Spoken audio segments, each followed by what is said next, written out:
क्या ये महाराष्ट्र गवर्नमेंट की मोनोपोली है?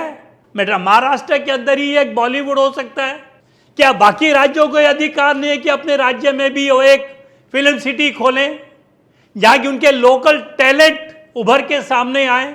मुझे बड़ी शर्म आती जब उद्धव ठाकरे कहते नहीं, ऐसा नहीं होना चाहिए। मैं तो जो हमारे यूपी के चीफ मिनिस्टर हैं योगी आदित्यनाथ, उनका बड़ा आभारी हूं कि उन्होंने सर्वप्रथम ये फैसला लिया है कि मैं नोएडा के, ग्रेटर नोएडा के पास एक फिल्म सिटी खोलूंगा और वहाँ पूरी फैसिलिटीज प्रोड्यूसर्स को, डायरेक्टर्स को, एक्टर्स को, कैमरामैन को, फिल्म इंस्टीट्यूट भी वहाँ बना दूंगा ताकि दोनों में कंपटीशन हो। अगर वहाँ के डायरेक्टर्स, प्रोड्यूसर्स ऐसी गंदी घिनौनी हरकतें एक्टर्स के साथ करते हैं तो कम से कम वो हरकतें यहाँ तो ना हो। जिस बॉलीवुड की ये थिंकिंग हो कि साहब अगर आप किसी प्रोड्यूसर की औलाद हैं या किसी खान की औलाद हैं या किसी बिग सेलिब्रिटी की औलाद है जो बॉम्बे महाराष्ट्र से बिलोंग करता है, तो we will assist you, we will try to make you career, आपको कैरियर बनाने में आपकी मदद करेंगे। अगर आप बाहर से आए हैं तो you are alien for the Bollywood, आपको कोई कॉपरेशन नहीं मिलेगी, बल्कि you will be treated as a odd man out and you will thrown out और you will be finished just like your Sushant. नमस्कार, स्वागत है आपका हमारे चैनल पर। उत्तर प्रदेश के मुख्यमंत्री योगी आदित्यनाथ जी हैं, उन्होंने बोला कि हम अपने यहाँ ये फिल्म सिटी ला सकते हैं और उसको जो है नोएडा में, ग्रेटर नोएडा में कहीं शिफ्ट कर दिए जा सकती है। और उन्होंने अपने अधिकारियों को निर्देश भी दिया है कि यहाँ पर हम जो इसका सर्वे करो और यहाँ फिल्म सिटी का निर्माण होगा। तो जब शिफ्ट करने की बात हुई तो वहाँ पर उद्धव ठाकरे की सरकार से लेकर के तमाम जो अघाड़ी सरकार है, जो उनके साथ जो है मिलीजुली सरकार है, कांग्रेस हो चाहे एनसीपी हो, उसके नेता और यहाँ तक कि उद्धव ठाकरे, वो सबका एक शुरू में ये हुआ कि हम ना तो फिल्म सिटी को यहाँ से ट्रांसफ़र होने देंगे और ना हम फिल्म सिटी को जो है बदनाम होने देंगे। तो वो कहते हैं कि हम इसको बेवजह से ड्रग्स के मामले में बदनाम किया जा रहा है बॉलीवुड को, और हम ना तो इसको बदनाम होने देंगे और ना हम इस बात को सहन कर सकते हैं और ना हम जो है उसको ट्रांसफ़र करने देंगे यहाँ से फिल्म सिटी को। ये नहीं हो सकता। तो जिस तरह से ये बौखलाहट है वहाँ के, न तो उसका प्रशासन जो उसको कंट्रोल कर पा रहा है और न शिफ्ट करने की बात होती है तो वो कहते हैं कि हम ये लामबंद हो जाएंगे। हमारे साथ जुड़ रहे हैं वरिष्ठ अधिवक्ता एस.डी. बिंदलेश जी। सर, आपका बहुत बहुत स्वागत है हमारे चैनल पर। सर, आप किस ओर देखते हैं कि जिस तरह से ये विसंगतियाँ हैं और अब बात उठी कि फिल्म इंडस्ट्री को शिफ्ट कराने की, ग्रेटर नोएडा में योगी आदित्यनाथ जी ने अपने अधिकारियों को बोला कि यहाँ यमुना हाईवे पे कर दें, तो किस तरह से लेते हैं आप? और जो ये बौखलाहट है महाराष्ट्र के सरकार की और उनके साथ जो मिली जुली जो सरकारें हैं और तमाम जो वहाँ पे स्थानीय जो दल हैं उनके प्रमुख, वो विरोध कर रहे हैं कि हम ना यहाँ से हटने देंगे फिल्म सिटी को और ना बॉलीवुड को कोई कुछ बोल पाए। बॉलीवुड को बोलने का मतलब है कि बॉलीवुड में है नशे का कारोबार होता है, वहाँ पे गलत धंधे होते हैं, तो वो कहते हैं कि इसको बिना बात का ब्लेम कर रहे हैं। तो आपका क्या कहना है सर? सबसे सर्वप्रथम मैं आपके चैनल को, दर्शकों को नतमस्तक हूँ और उन सब की शुभकामनाएं देता हूँ ताकि आप हमेशा ऐसे ज्वलंत मुद्दों को उठाते रहें और पब्लिक के अंदर कुछ थोड़ी सी नॉलेज देते रहें। देखिए, आज का युग एक स्टिल युग नहीं है, ये मोबाइल युग है। मेरा कहने का मतलब ये है कि अगर कोई प्रगति नहीं कर सकता तो he will be dead. It's a time of competition. हमें प्रगति की ओर अग्रसर होना है। जिस समय हमारा देश आजाद हुआ था, there were not even 10 airports और 67 सालों में मुश्किल से आपके 50 एयरपोर्ट भी नहीं बन पाए और आज हमारे ट्रिपल डिजिट को भी क्रॉस कर गए। अगर कलकत्ता, बॉम्बे या मद्रास या दिल्ली एक ऐसा एयरपोर्ट होना, ये हमारे सिटी की मोनोपोली है, आप कोई और एयरपोर्ट नहीं खोल सकते। क्या ये जायज है?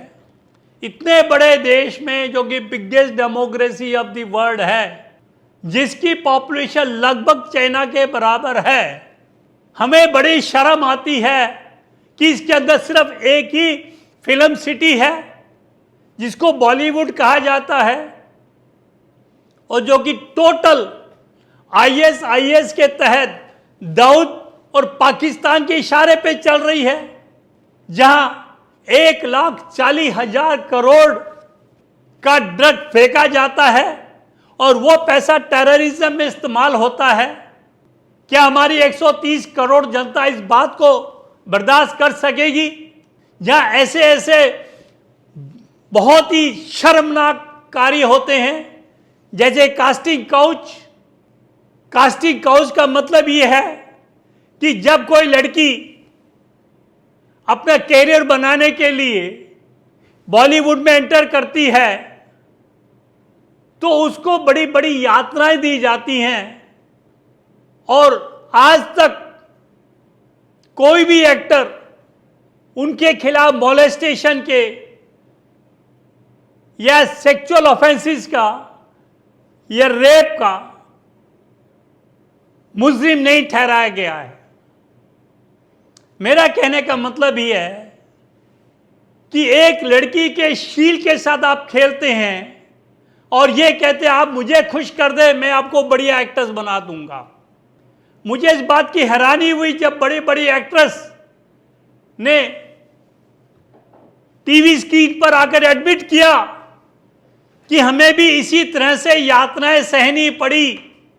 तो साहब, ऐसे बॉलीवुड को जहां इतनी गंदी हरकतें होती हैं, या कैरियर के नाम से लड़की के शरीर को नोचा जाता है, और कई बार तो वो इतनी परेशान हो जाती है कि खुदकशी कर लेती है, या एक्ट्रेस का सपना छोड़ के प्रोस्टिट्यूट बन जाती है, या कॉल गर्ल बन जाती है, या रो पीट के अपने घर वापिस चली जाती है।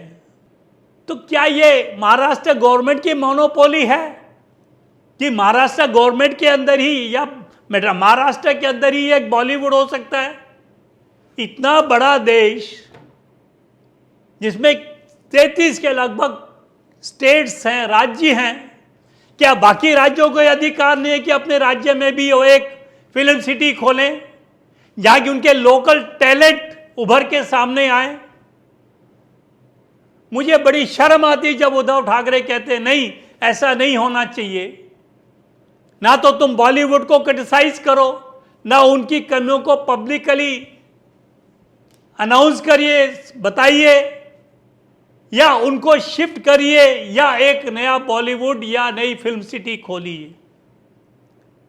मैं तो जो हमारे यूपी के चीफ मिनिस्टर हैं योगी आदित्यनाथ, उनका बड़ा आभारी हूं कि उन्होंने सर्वप्रथम ये फैसला लिया है कि मैं नोएडा के, ग्रेटर नोएडा के पास एक फिल्म सिटी खोलूंगा, और वहाँ पूरी फैसिलिटीज प्रोड्यूसर्स को, डायरेक्टर्स को, एक्टर्स को, कैमरामैन को, फिल्म इंस्टीट्यूट भी वहाँ बना दूंगा, ताकि दोनों में कंपटीशन हो। अगर वहाँ के डायरेक्टर्स, प्रोड्यूसर्स ऐसी गंदी घिनौनी हरकतें एक्टर्स के साथ करते हैं, तो कम से कम वो हरकतें यहाँ तो ना हो। जब वहाँ के एक्टर, एक्ट्रेसेस और प्रोड्यूसर और डायरेक्टर्स आने वाले न्यू जनरेशन्स को ड्रग दे दे करके बिल्कुल नकारा कर देते हैं, ताकि वो उस स्टेज तक ना पहुंच सके जहां पर वो हैं अभी, ये चीजें उस जगह तो ना हो।